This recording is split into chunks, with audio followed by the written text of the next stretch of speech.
वीर बाल दिवस की सभी को हार्दिक शुभकामनाएं। आज हम 10वें गुरु गोविंद सिंह जी के पुत्रों और माता की शहादत से जुड़ी परिस्थितियों और घटनाओं की बात करेंगे। इनकी शहादत को सत सत नमन है और गुरु गोविंद सिंह जी की जितनी तारीफ की जाए उतनी कम है। नमस्कार, भक्ति कथा और कहानी में आपका स्वागत है। गुरु गोविंद सिंह जी का वंश। माता पिता। गुरु गोविंद सिंह का जन्म 5 जनवरी 1667 को पटना में माता गुजरी और 9वें गुरु तेग बहादुर के घर हुआ था। वे अपने पिता के साथ कई वर्षों तक मिशन यात्राओं पर अनुपस्थित रहे। 6 वर्ष की आयु में वे और उनकी मां आनंदपुर में अपने पिता के पास चले गए, जहां वे 8 जुलाई 1675 को 10वें गुरु बने।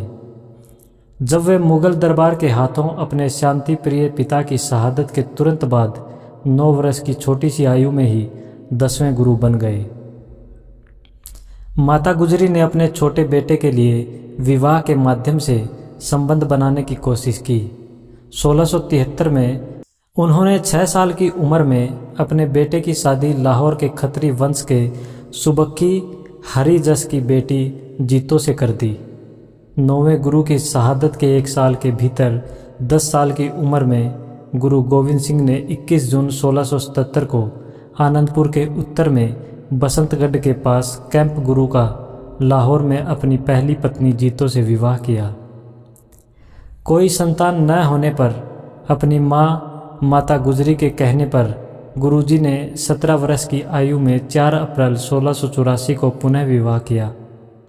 जब उन्होंने सुंदरी से विवाह किया, जो पंजाब के बिजवाड़ा होशियारपुर के कुमारव खत्री वंश के राम शरण की पुत्री थी तथा हाल ही में सिख धर्म में परिवर्तित हुई थी।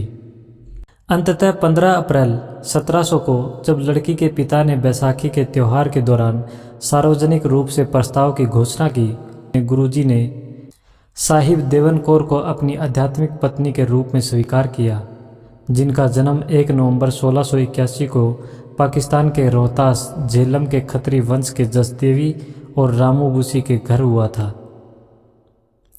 गुरु गोविंद सिंह के 4 पुत्र थे। उनकी दूसरी पत्नी माता सुंदरी ने 12 जनवरी 1687 को उनके पहले पुत्र अजीत सिंह को जन्म दिया। गुरुजी को अपनी पहली पत्नी अजीत कौर से 3 और पुत्र हुए, जिनमें जुझार सिंह जन्म 15 मार्च 1691, जोरावर सिंह जन्म 9 जनवरी 1697 और अंत में फतेह सिंह जन्म 17 फरवरी 1699 शामिल थे। अजीत कौर का निधन उनके बच्चे के जन्म के 1 वर्ष के भीतर 5 दिसंबर 1700 को हो गया। माता जीतो जी का अंतिम संस्कार आनंदपुर के निकट होलगढ़ के अगमपुरा में हुआ। गुरुजी ने माता साहिब कौर से कोई संतान उत्पन्न नहीं की, बल्कि उन्होंने उन्हें सदैव के लिए संपूर्ण खालसा राष्ट्र की मानद माता का पद दिया। खालसा की स्थापना। गुरु गोविंद सिंह ने अप्रैल 1699 में खालसा की स्थापना की, जिसका दीक्षा समारोह आनंदपुर में बैसाखी उत्सव के दौरान आयोजित किया गया था। जीवन के विभिन्न क्षेत्रों से 5 बहादुर पुरुषों ने खुद को गुरु को समर्पित कर दिया और अमर अमृत के प्रशासक पंज प्यारे के रूप में जाने गए। पंज ने स्वयं सेवकों को दीक्षा दी, जिन्होंने अमृत पिया, जिसे अजीत कौर जीतो ने चीनी के पफ से मीठा किया, क्योंकि पंज ने प्रार्थना करते हुए 2धारी तलवार से अमृत को हिलाया। दीक्षार्थियों ने प्रतिदिन एक ही प्रार्थना को ईमानदारी से दोहराने पर सहमति जताई, ताकि वे संत और सैनिक दोनों के गुणों के साथ अदम्य आध्यात्मिक योद्धा बन सके। अमृत पीने के बाद गुरु गोविंद सिंह और अजीत कौर पूरे परिवार के साथ भी दीक्षार्थी बन गए, जिससे गुरु के हजारों अनुयायियों ने उस पहले दिन अमृत स्वीकार कर लिया। गुरु की बढ़ती लोकप्रियता और उनके धार्मिक सुधारों के प्रभाव से भयभीत होकर स्थापित इस्लामिक अधिकारियों ने उनके खिलाफ कार्रवाई की। मुगलों और शत्रुतापूर्ण पहाड़ी राजाओं द्वारा सिखों के निरंतर उत्पीड़न के परिणाम स्वरूप अगले कई वर्षों में कई महत्वपूर्ण लड़ाइयाँ हुई। 1700 आनंदपुर की पहली लड़ाई, निर्मोघर की लड़ाई, बसोली की लड़ाई, आनंदपुर की दूसरी लड़ाई, 1702 चमकौर की पहली लड़ाई, आनंदपुर की तीसरी लड़ाई। 1703 आनंदपुर की चौथी और पांचवी लड़ाई। 1704 आनंदपुर की किलेबंदी। पहाड़ी राजाओं ने मिलकर आनंदपुर में सिखों को परेशान करना जारी रखा। पतझड़ और सर्दियों के महीनों में गुरु गोविंद सिंह ने अपने सैकड़ों सिखों को पत्र भेजकर अनुरोध किया कि वे हथियार लेकर आनंदपुर में उनके साथ उनके परिवार और उनके सबसे भरोसेमंद योद्धाओं के साथ शामिल हो जाएं। गुरु ने आनंदपुर में 5 किले गढ़ स्थापित किए और अपने नेताओं और सेना को उनके बीच विभाजित किया, जिसमें 500 योद्धाओं को आरक्षित रखा गया। गुरु गोविंद सिंह ने आनंदगढ़ की कमान संभाली, उदय सिंह ने फतेहगढ़ की कमान संभाली, मोखम सिंह ने होलगढ़ की कमान संभाली। गुरु के सबसे बड़े बेटे अजीत सिंह ने केसगढ़ की देखरेख की और गुरु के दूसरे बेटे जुझार सिंह ने लोहगढ़ की देखरेख की। पहाड़ी राजाओं ने सिखों के गढ़ों को नष्ट करने के एक व्यापक प्रयास में गुरु और उनके वफादार अनुयायियों को घेरने और उन पर हमला करने के लिए वजीर खान के नेतृत्व वाली मुगल सेना के साथ मिलकर सेना में शामिल होने की साजिश रची। मई 1705 तक साहसी सिख योद्धाओं के प्रतिरोध को परास्त करने में असमर्थ होने के कारण दुश्मन ने घेराबंदी कर दी। खालसा ने पहले दिन 900 दुश्मनों को खत्म करते हुए जमकर युद्ध लड़ा। घेराबंदी दिसंबर 1705 तक 7 महीने तक जारी रही। विरोधियों ने खाद्य आपूर्ति को बाधित करने और एकमात्र जल स्रोत को मोड़ने का सहारा लिया। साधन संपन्न सिखों ने चारागाह की तलाश में दलों को भेजने के लिए चालाकी, साहस और चुपके का इस्तेमाल किया। हालांकि जैसे जैसे खाद्य आपूर्ति कम होती गई, कठिनाइयां बढ़ती गई। सम्राट औरंगजेब की मुहर लगे संदेश आए, जिसमें सिखों को सुरक्षित मार्ग देने का वादा किया गया था, बशर्ते वे अपना गढ़ छोड़ दें।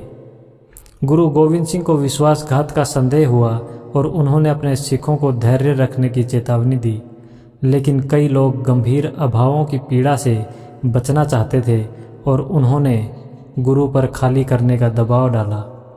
माता गुजरी ने अपने बेटे से सिखों को आनंदपुर छोड़ने की अनुमति देने का अनुरोध किया। अपनी शंकाओं के बावजूद गुरु ने खुद को अपने लोगों का सेवक माना। अंततः उनके अनुरोध पर सहमत हुए। 5 दिसंबर 1705 की शाम को सिखों ने आनंदपुर खाली कर दिया। दुश्मन द्वारा संधि तोड़ने की आशंका के चलते गुरु गोविंद सिंह ने अजीत सिंह और 50 योद्धाओं को पीछे के पहरेदारों के रूप में कार्य करने के लिए नियुक्त किया। उदय सिंह ने अजीत सिंह की सहायता करने के लिए स्वेच्छा से काम किया और उन्हें अपने पिता के पास जाने के लिए भेजा। उदय ने इतनी भयंकर लड़ाई लड़ी कि दुश्मन ने उन्हें गुरु समझकर घेर लिया और शाही टिब्बी में उन्हें मार डाला। इस बीच अपने सबसे छोटे 2 बेटों को अपनी माँ और पत्नियों सुंदरी कौर और माता साहिब कौर के देखभाल में सौंपने के बाद गुरु, उनके बेटे जुझार और उनके योद्धाओं ने शेष सिखों को आनंदपुर से बाहर निकाल दिया और जो कुछ भी वे पीछे छोड़ गए थे उसे जला दिया।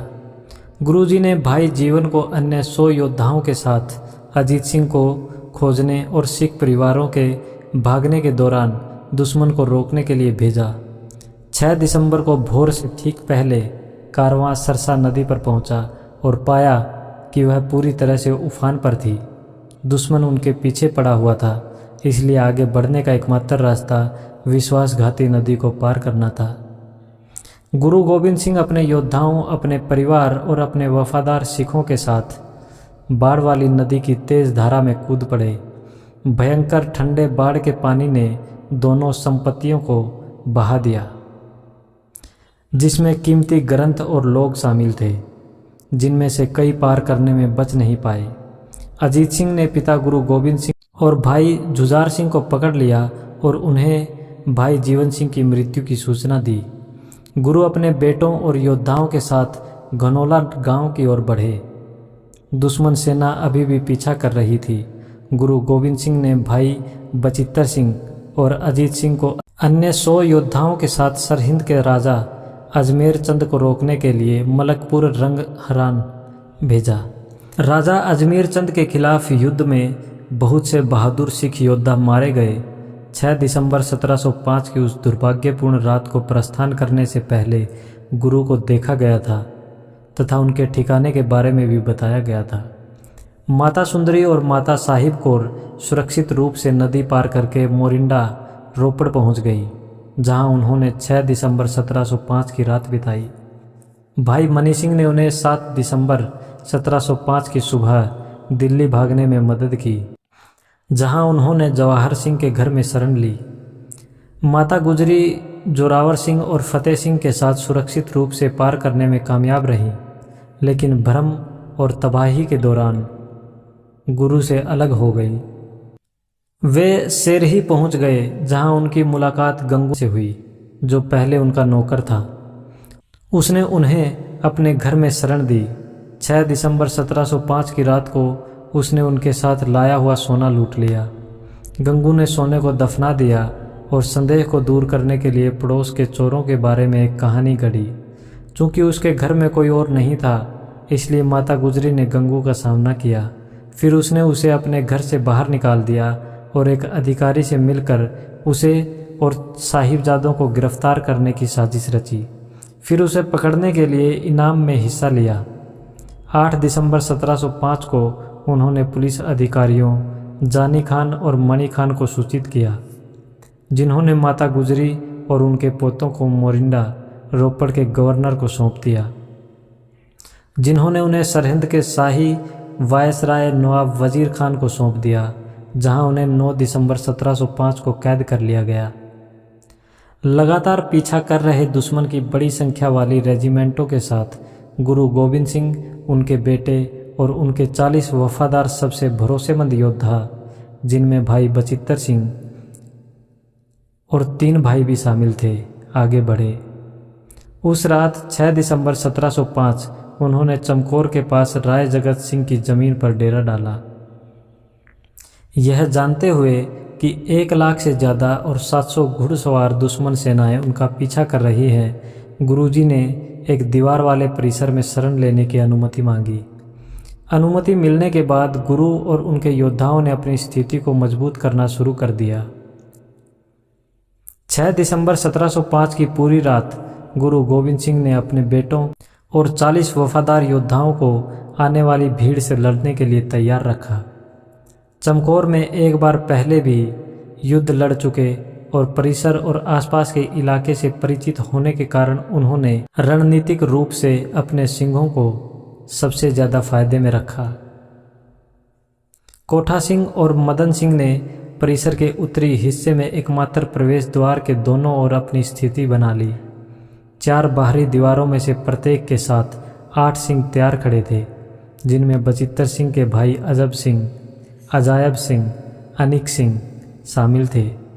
गुरु और उनके बेटों अजीत सिंह और जुझार सिंह ने आंतरिक भवन की दूसरी मंजिल के भीतर केंद्रीय स्थान सुरक्षित कर लिया, जहां से गुरु योद्धा का निर्देशन कर सकते थे और वे अपने दुश्मनों को मारने के लिए अपने धनुष से तीर छोड़ सकते थे।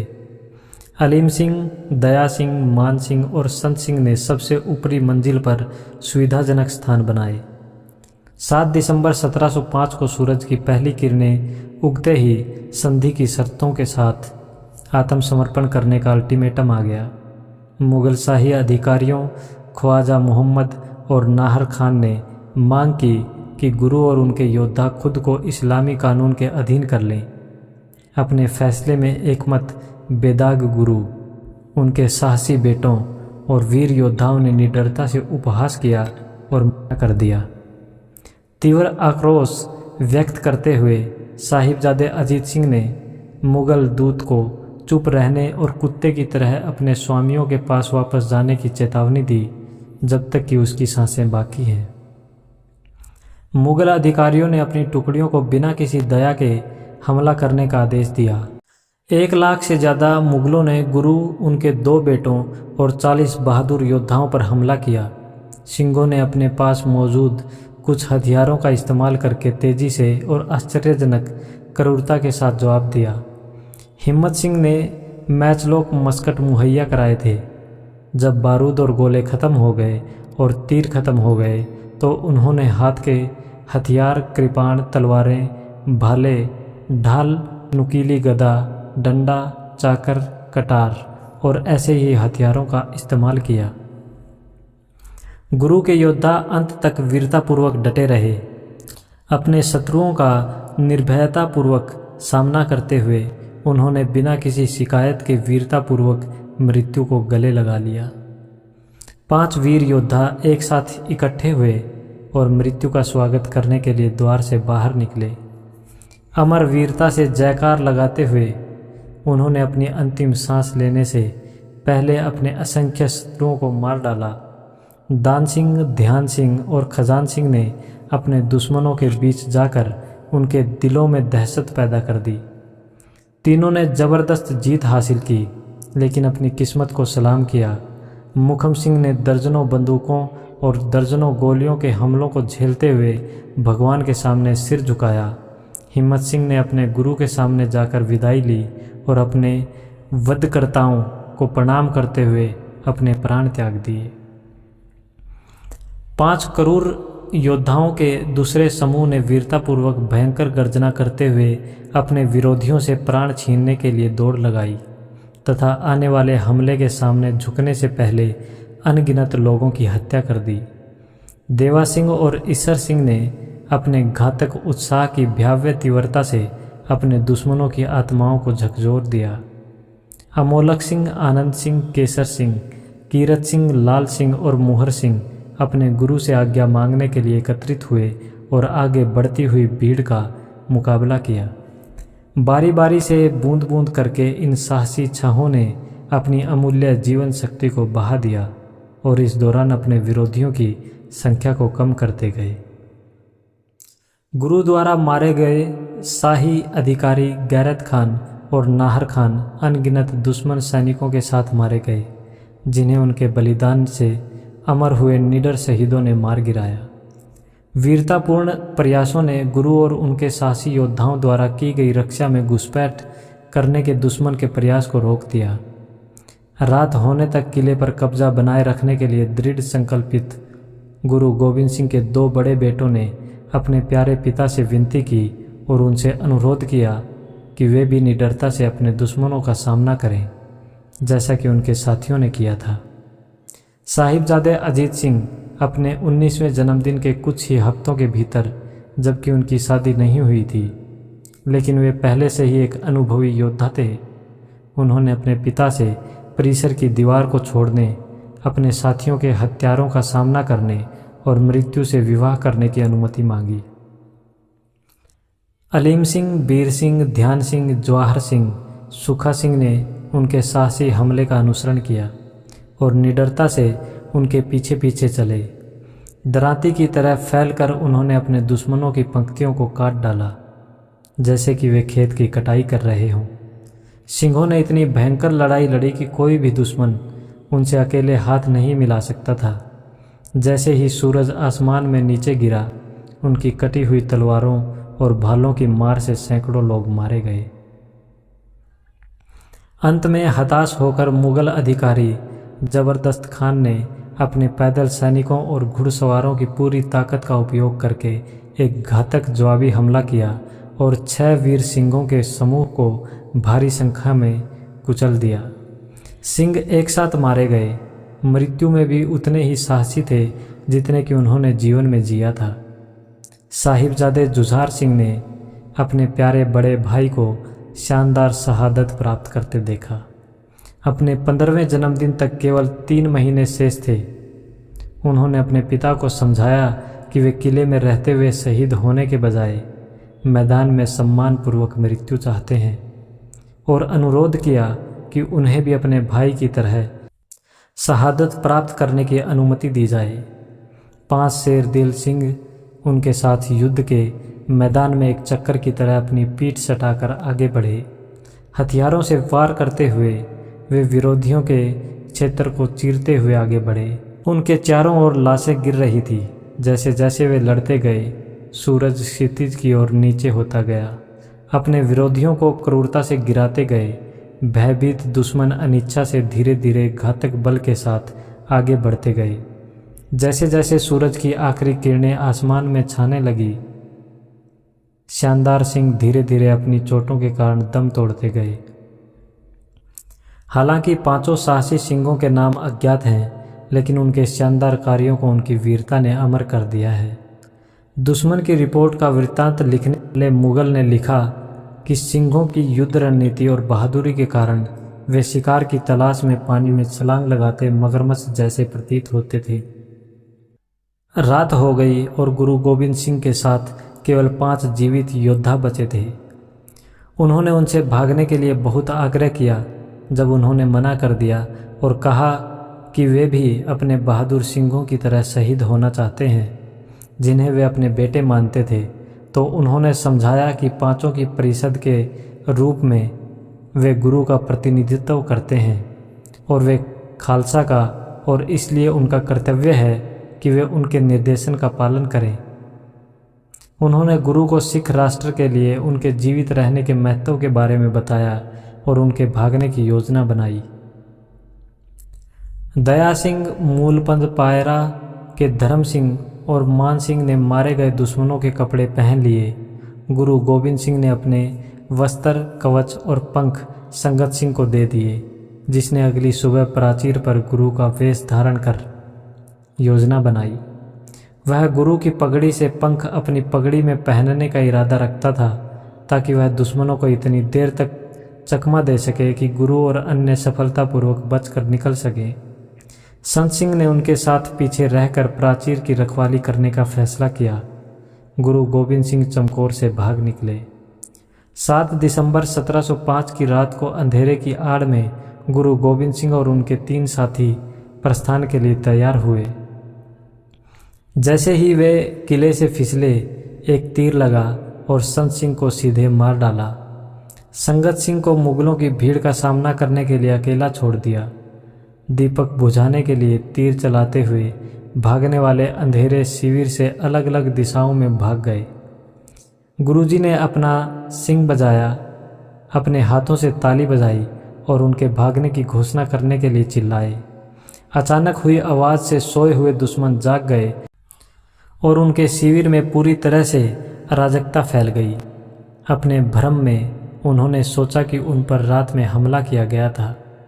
उन्होंने एक दूसरे को मारना शुरू कर दिया। व्याकुलता के बीच गुरु ऊबड़ खाबड़ और कांटेदार अंधेरे इलाके को पार करते हुए उत्तर की ओर भाग गए। माछीवाड़ा के जंगलों की ओर बढ़ते हुए, हे प्रियतम, मैं आपके साथ कठोर नंगी जमीन पर सोना पसंद करता हूँ। दूसरों के साथ रहकर आपको भूल जाना एक अभिशाप है। सरसा नदी को पार करने और अपने साथ हुए विश्वासघात के कुछ ही दिनों बाद माता गुजरी अपने 2 पोतों के साथ अपने बंदी बनाने वालों के साथ सरहिंद पहुंची। वहां 9 दिसंबर 1705 की रात को मुगल अधिकारी नवाब वजीर खान ने उन्हें मौसम के संपर्क में एक खुले टावर में कैद कर दिया था। साहिबजादा जोरावर सिंह अपने 9वें जन्मदिन से कुछ ही हफ्ते दूर थे और साहिबजादे फतेह सिंह अपने 7वें जन्मदिन से 2 महीने से भी कम समय दूर अपनी दादी के साथ बैठे थे, जो लगभग 81 वर्ष की थी। उनके पहने हुए कपड़ों को छोड़कर उनसे सब कुछ छीन लिया गया था और कुछ भी नहीं दिया गया था। रात की ठंडी हवा से बचने के लिए उनके पास कोई कंबल नहीं था। अपने बंदी द्वारा उपेक्षित उनके पास न तो भोजन था न ही पानी। उनके पेट को गर्म रखने के लिए कुछ भी नहीं दिया गया था। उन्हें गुरु गोविंद सिंह के बारे में कोई खबर नहीं थी। उनके नीचे उत्सुक लोग अपनी गर्दनें ऊपर उठाकर घूर रहे थे और गपशप कर रहे थे। सचानंद नामक एक खत्री, जो अपनी बेटी की शादी साहिबजादे अजीत सिंह से कराना चाहता था लेकिन बार बार ठुकरा दिया गया था, उसने अपना गुस्सा छोटे साहिबजादे पर निकाला।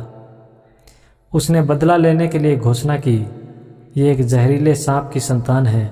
अगर इन्हें जीवित रहने दिया गया तो ये अपने पिता की तरह ही खतरनाक हो जाएंगे। वजीर खान ने लड़कों को उनकी दादी से अलग करने का फैसला किया, क्योंकि उन्हें लगा कि दादी के प्रभाव के बिना वे उनकी चालों के आगे ज़्यादा कमज़ोर पड़ जाएंगे। उसने मोरिंडा के गवर्नर को छोटे साहिबजादों को अपने सामने लाने के लिए भेजा। माता गुजरी ने लड़कों को अपने पीछे छिपा लिया लेकिन कोई फ़ायदा नहीं हुआ। गवर्नर ने चालाकी से इशारा किया कि इस्लाम स्वीकार करने के बाद वे निश्चित रूप से सुरक्षित रूप से उसके पास लौट जाएंगे।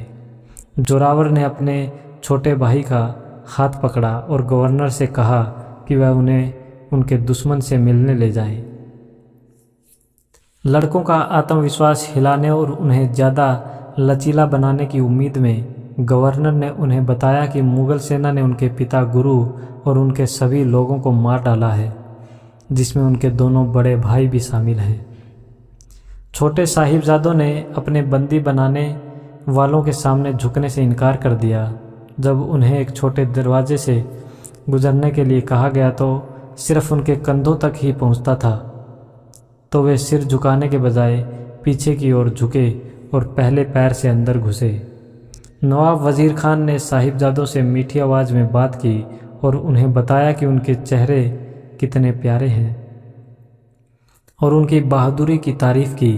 उन्होंने फटे पुराने गंदे कपड़े पहने भूखे छोटे लड़कों से कहा कि इस्लाम उनका गर्व से स्वागत करेगा और एक बार जब वे इस्लामी शपथ पढ़ लेंगे तो वे जो चाहे ले सकते हैं। दोनों साहिबजादों ने जवाब दिया कि दुनिया की कोई भी चीज़ उन्हें अपना धर्म छोड़ने के लिए प्रेरित नहीं कर सकती। जोरावर सिंह और फतेह सिंह ने हिम्मत करके अपनी आवाज़ ऊंची की और एक साथ गाया, शेर जावे तन जावे मेरा सिखी सिदक न जावे। हम अपनी जान तो छोड़ सकते हैं लेकिन अपनी सिखी नहीं छोड़ सकते। उनके जवाब से स्तब्ध वज़ीर खान ने काजी को संबोधित किया जो बातचीत देख रहा था। उनकी धृष्टता पर जोर देते हुए वज़ीर ने निर्दोषता के किसी भी सवाल को नज़रअंदाज करने की सलाह दी। उन्होंने जोर देकर कहा कि विद्रोही के विद्रोही बेटे साम्राज्य के लिए सिर्फ मुसीबतें ही खड़ी करेंगे और उन्हें सज़ा मिलनी चाहिए। काजी ने जवाब दिया कि कानून के अनुसार साहिबजादों को उन अपराधों के लिए कानूनी रूप से जिम्मेदार नहीं ठहराया जा सकता जो उन्होंने अभी तक नहीं किए हैं। हालांकि वज़ीर खान क्रोधित था, उसने अपना आपा नहीं खोया और फिर से साहिबजादों को बहकाने और उन्हें नरम पड़ने के लिए मनाने की कोशिश की। उसने लड़कों को याद दिलाया कि बचपन बेफिक्र मौज मस्ती का समय होता है। उसने उन्हें सलाह दी कि वे इस दुनिया में जो कुछ भी है उसका आनंद लें और फिर वे इस्लाम स्वीकार करने के इनाम के रूप में स्वर्ग के शानदार जीवन को अपना लेंगे। अपने संकल्प में अडिग साहिबजादों ने उत्तर दिया कि विलासिता कभी भी उनके विश्वास की जगह नहीं ले सकती। गुरु गोविंद सिंह के पुत्रों, गुरु तेग बहादुर के पोतरों और गुरु अर्जन देव के परपोतों के रूप में साहिबजादों ने सत्य के रक्षक होने के अपने दायित्व और अत्याचार और अन्याय का विरोध करने में दृढ़ रहने के अपने कर्तव्य को प्रमाणित किया। अगले दिन मुगल अधिकारी दीवान सुचनंद ने साहिबजादों से पूछा कि उन्हें रिहा कर दिया जाना चाहिए या नहीं। लड़कों ने साहसपूर्वक उत्तर दिया कि वे युद्ध के मैदान में उनसे मिलेंगे। जब उन्हें फिर से बताया गया कि उनके पिता मारे गए हैं तो साहिबजादों ने आत्मविश्वास से कहा कि मुगल कभी भी गुरु को नहीं मार सकते और घोषणा की कि वे उत्पीड़न के खिलाफ अपने पिता की लड़ाई जारी रखेंगे। आपस में इस पर चर्चा करते हुए अपहरणकर्ता इस निष्कर्ष पर पहुँचे कि एक सांप को मारना तथा उसके बच्चों को खिलाना बुद्धिमानी नहीं है, क्योंकि ये बच्चे निश्चित रूप से बड़े होकर विद्रोही बनेंगे। नवाब वज़ीर खान ने साहिबजादों को मलेरकोटला के नवाब शेर मोहम्मद को सौंप दिया, जिनके भाई गुरु गोविंद सिंह से लड़ते हुए मारे गए थे, और उन्हें बदला लेने के लिए कहा। हालांकि उन्होंने जवाब दिया कि उनके भाई ने साहिबजादों के हाथों नहीं बल्कि युद्ध के मैदान में अपनी जान गंवाई थी। काजी ने विचार विमर्श के बाद अपना फैसला सुनाया और घोषणा की कि साहिबजादों को 2 दीवारों के भीतर जिंदा ईंटों से चिनवा दिया जाए। हालांकि देखने वाले लोग इस फैसले पर अचंभित थे, लेकिन साहिबजादों ने इसे धैर्यपूर्वक स्वीकार कर लिया और घोषणा की कि हम इस्लाम स्वीकार करने के लिए मजबूर होने के बजाय मृत्यु को स्वीकार करना पसंद करते हैं। वे साहिबजादे माता गुजरी के साथ मीनार पर लौट आए, जिन्होंने उनकी बहादुरी और साहस की प्रशंसा की। साथ में ठंडी मीनार में वे अपने शानदार पूर्वजों, प्रिय साथियों और उनकी बहादुरी और वीरता के कारनामों के बारे में कहानियाँ सुनाते हुए सज़ा सुनाए जाने का इंतज़ार कर रहे थे। 2 दिन बाद 11 दिसंबर 1705 को साहिबजादों ने इस्लाम स्वीकार करने के दरबार के एक और प्रस्ताव को अस्वीकार कर दिया। नवाब वज़ीर खान ने उनकी सज़ा को लागू करने का आदेश दिया, इस बात पर जोर देते हुए कि कुरान निर्दोष लोगों की हत्या को उचित नहीं ठहराता। मलेरकोटला के नवाब शेर मोहम्मद ने औपचारिक विरोध दर्ज कराया। साहिबजादे शांत और अपने विश्वास में दृढ़ रहे, जबकि राजमिस्त्री ईंट पर ईंट रखकर उन्हें घेरने के लिए दीवारें खड़ी कर रहे थे। जैसे ही ईंटें उनके सीने तक पहुंच गई और वे वायुहीन कक्ष में दम घुटने लगे, दीवारें ढह गई और उनके चारों ओर ढह गई। अगले दिन नवाब ने उन्हें इस्लाम अपनाने का एक और आखिरी मौका दिया। जब विद्रोही साहिबजादों ने एक बार फिर उनके संकल्प को प्रभावित करने के प्रयास को अस्वीकार कर दिया, तो वज़ीर खान ने गुरु गोविंद सिंह के दृढ़ पुत्रों का सिर काटने का आदेश दिया। 12 दिसंबर 1705 को जल्लाद ने अपनी तलवार उठाई और घुमाते हुए 8 वर्षीय साहिबजादा जोरावर सिंह और 6 वर्षीय साहिबजादा फतेह सिंह के सिर काट दिए। मुगलों ने गुरु गोविंद सिंह की माँ माता गुजरी को खुले में ठंड में बंद करके रखा था। मुगलों ने उन्हें खाना या पानी नहीं दिया था और धमकी दी थी कि जो कोई भी उनकी मदद करेगा उसे तेल के पेराई में कुचल दिया जाएगा। माताजी और उनके पोतों को दयालु बाबा मोती राम मेहरा ने रोटी और दूध खिलाया था, जिनकी पत्नी बीबी भोली जी ने उनके पहरेदारों को रिश्वत देने के लिए उन्हें गहने दिए थे। माता गुजरी ने अपने प्यारे युवा पोतों की देखभाल की, उनका पालन पोषण किया और उनकी जिम्मेदारी निभाई। क्योंकि उनकी अपनी माँ माता अजीत कौर का निधन 5 साल पहले हो गया था। घेराबंदी में उनके कठिन समय के दौरान, बाढ़ वाली नदी को पार करते समय, अदालत में परेशान किए जाने के दौरान और जब उन्हें खुले टावर में उनके साथ रखा गया, तो माताजी ने लड़कों को सांत्वना और प्रोत्साहन देना जारी रखा। जब 12 दिसंबर 1705 को उन्हें बाबा मोतीराम से पता चला कि साहिबजादे जोरावर सिंह, जिनकी उम्र अभी 9 साल भी नहीं थी, और उनके छोटे भाई फतेह सिंह, जिनकी उम्र अभी 7 साल भी नहीं थी, का सिर काट दिया गया है, तो माता गुजरी ने अपने हाथ जोड़े और फिर कभी न उठने के लिए गिर पड़ी। जिस तरह वे जीवन में साहिबजादों के साथ थी, उसी तरह वे मृत्यु में भी उनके साथ शामिल हो गई। अगले दिन 13 दिसंबर 1705 को एक व्यापारी ने माता गुजरी और साहिबजादों के अवशेष एकत्र करने की अनुमति मांगी। सरहिंद के सेठ टोडरमल ने गुरु गोविंद सिंह की मां और उनके 2 सबसे छोटे बेटों के शवों को एकत्र करने और उनका अंतिम संस्कार करने की अनुमति मांगी। मूलपंज प्यारे हिम्मत सिंह के भतीजे बाबा मोतीराम मेरू ने अपनी मां, पत्नी और अपने छोटे बेटे के साथ मिलकर अपनी दयालुता की कीमत अपनी जान देकर चुकाई। जब विश्वासघाती गंगू के भाई पम्मा को उनके काम के बारे में पता चला और उसने अधिकारियों को सूचित किया, अपनी मृत्यु से पहले अपने कार्यों से इनकार करने के बजाय बाबा जी ने नवाब से कहा कि गुरु की माँ और बेटों को भोजन कराकर उन्होंने अपना पवित्र कर्तव्य निभाया है। ये कहानी 4 साहिबजादों की वीरता और साहस की कहानी है, जिनके बलिदान को युगों युगों तक याद रखा जाएगा। नमन है ऐसे योद्धाओं को। वाहे गुरु जी का खालसा, वाहे गुरु जी की फतेह। जय हिंद।